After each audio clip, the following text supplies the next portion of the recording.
Yes, sir. So I was really impressed with Josh and how he turned out. So, Really? That's wonderful. I'll tell him. So my question is, what did his parents do different or better that I could emulate? Oh, they lived, even though they never heard of that book I showed you the other day, they lived it. They lived it. And I'm glad you brought that up, you know. Where the fuck is it now?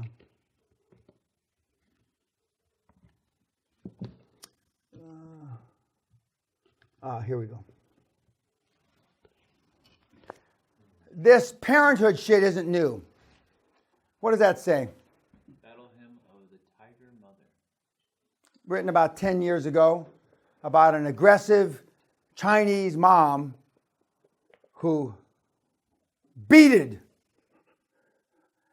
her kids into being absolutely high performers. Both her daughters, one's at Harvard Graduate School, and of course they were interviewed maybe a year or two ago, and they wanted to know, was it hard for your mom? I think she's a lawyer.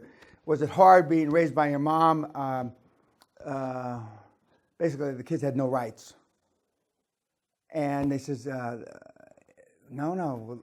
And the daughters, I've seen them on TV. Look at the results. Look at how we turned out. See, what you're afraid, and the reason why that you raise your kids the way you do, in my opinion, is that you're afraid that when they get grown up, you want to be loved by them. In some parts of the world, like in the Philippines, they're their pension plan, the kids. India, they're their pension plan. I don't know about Pakistan. India, they're their pension plan. Who's going to support the old? In the old days, they used to eat the food for you when your teeth fell out and put it in your mouth. And you want to be loved. I ain't interested in being loved. I want them to be successful with or without me. So, but this is, and she took more shit when this book came out. I mean, like she was fucking Hitler. But now the kids, preeminent successes. Gee, I wonder why. And she says, look at the results. Look at the results. And as my kid brother would say, if Dad had beated me, he speaks proper English, but I like to fuck it up a little. If he had beaten me like he did my big brother, Jesus Christ. And I know, Dad, you say you never beated me, which is your memory has failed you before he passed away. But I'm glad he didn't. Now, did I need to be beat more than he beat me? He beat me for the times I got caught.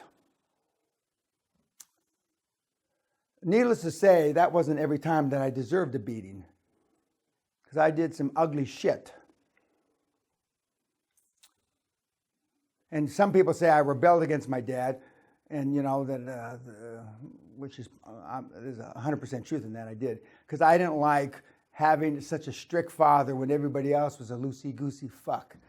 Now, in comparison to the way you guys are, my friends' parents were fucking Adolf Hitler and Stalin compared to how you were raised. But compared to my dad, they were the Pope. So everything's relative. You know, everything's relative. My buddy's dad, we're all a product of the war, hard, and but not as strict as my dad, because my dad was a cop. My dad thought everybody was a crook, thief, unless proven otherwise. You know how now you're innocent until proven guilty? My dad, God rest his soul, believed you're guilty and may never be proven innocent. That was his theory. And it stood him in good stead for the business he was in. Somebody else had a... Yes, Chris. I was going to ask about, as compared to you, why is there such a on-screen, off-screen difference between the way Gates communicates, behaves? Now with YouTube and iPhones, I mean, anything you're going to say or do has a high probability of being, around forever. Around forever. And, the Gates Foundation has done a great stuff. It's got a great legacy. Warren Buffett, all these guys are doing great stuff for their money. And like I tell you, for you tree huggers, go out, make a ton of money, and then do great stuff. Don't complain about how the world's fucked up until you make some fucking money. And that's why, it's hard for me to resolve that, and I can't resolve it. And of course now I'm 70 years old, and I've seen a lot of success, not just for myself, but for the kids, you kids, and the ones that seem to be, I don't want to say the happiest. That's not the right word. The people that seem to be the most settled are the people that have gone out and made money and then done good. They seem to be, grounded is the right word. The people that seem to be the most grounded are the people that have gone out and done made money and then done good. Good meaning charities and stuff like that.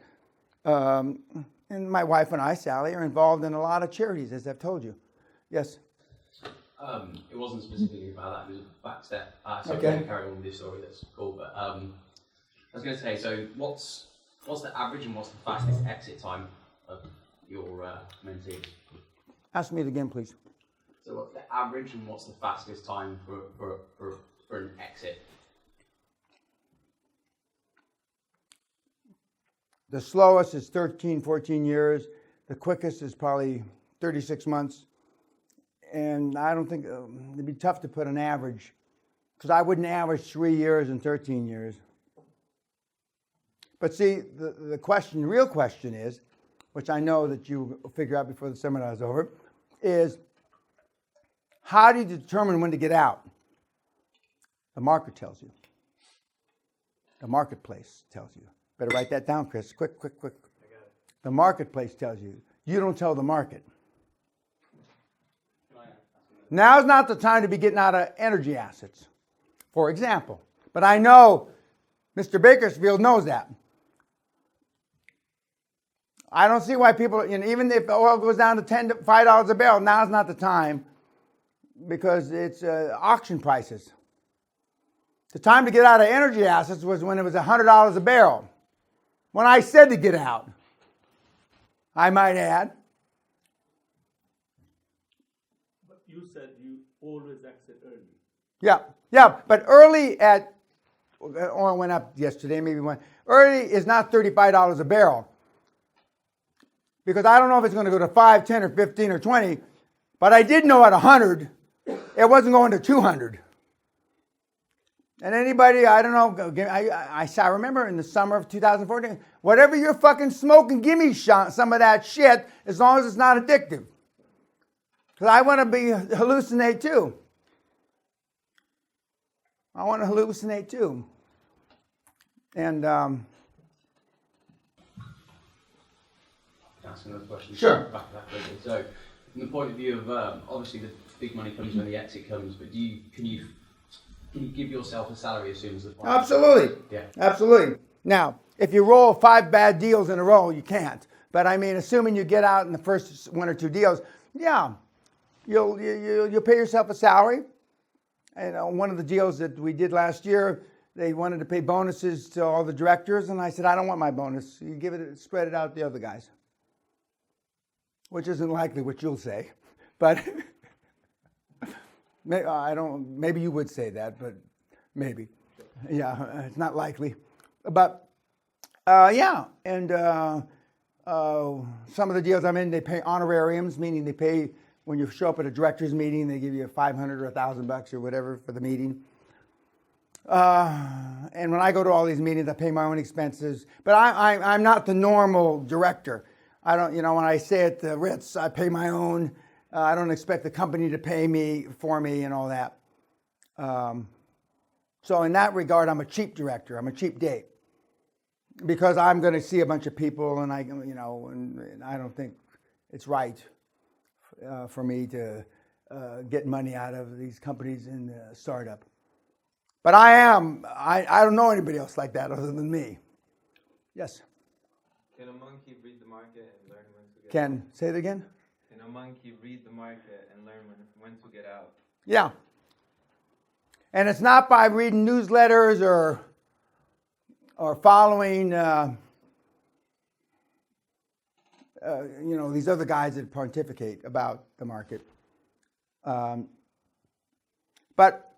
I'm going to give you just a couple of rules of thumb. One, the average bull market lasts more or less, a long bull market lasts between 6 and 8 years. Okay? We're 7 years plus into the bull market as of about, 3 months ago, 4 months ago, whatever.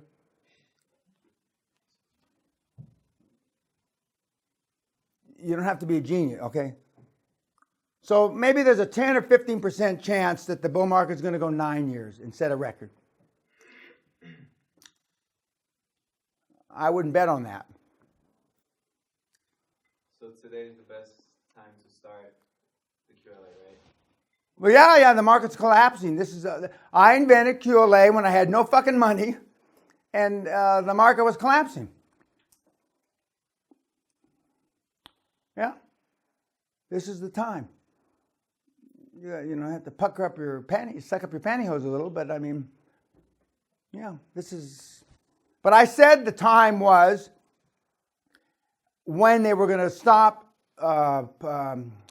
increased interest rates, because basically for 6 or 7 years we had no increase in interest rates, and interest rates were basically at zero. If you can't make money at zero interest rates, somebody ought to blow your brains out. I mean, literally. I mean, I don't know when this is going to happen again. I don't know.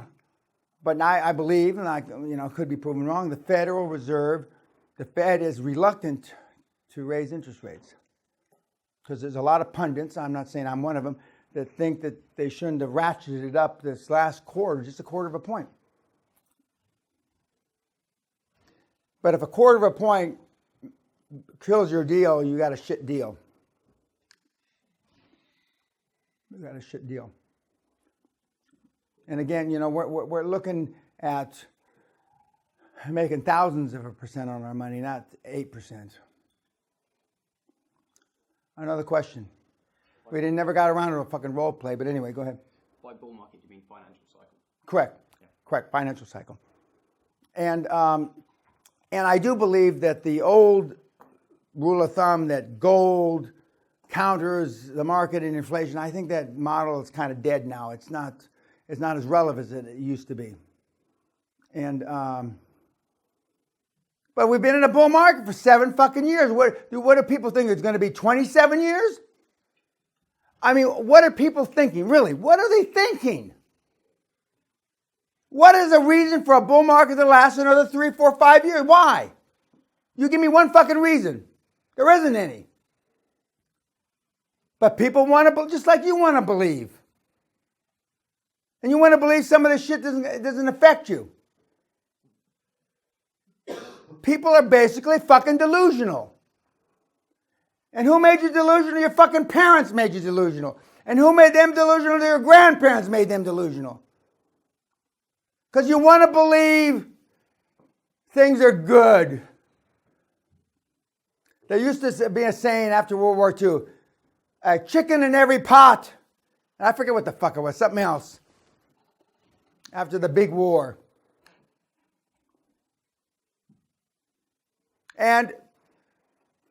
But there's huge opportunities out there, huge. And and it really, in the industry that you're in, it really doesn't make that much difference. As long as free unencumbered cash flow covers motherfucking debt service. That's pretty fucking simple. It can't get any simpler than that. It could. Just give us the business and we don't have to pay for it. I guess that is simpler. But I mean, I don't think anybody's going to do that. But if there's anybody who just wants to give this shit away, please contact my two, Kim or Thelma, and I'll talk to you. Okay, guys, YouTube, thank you.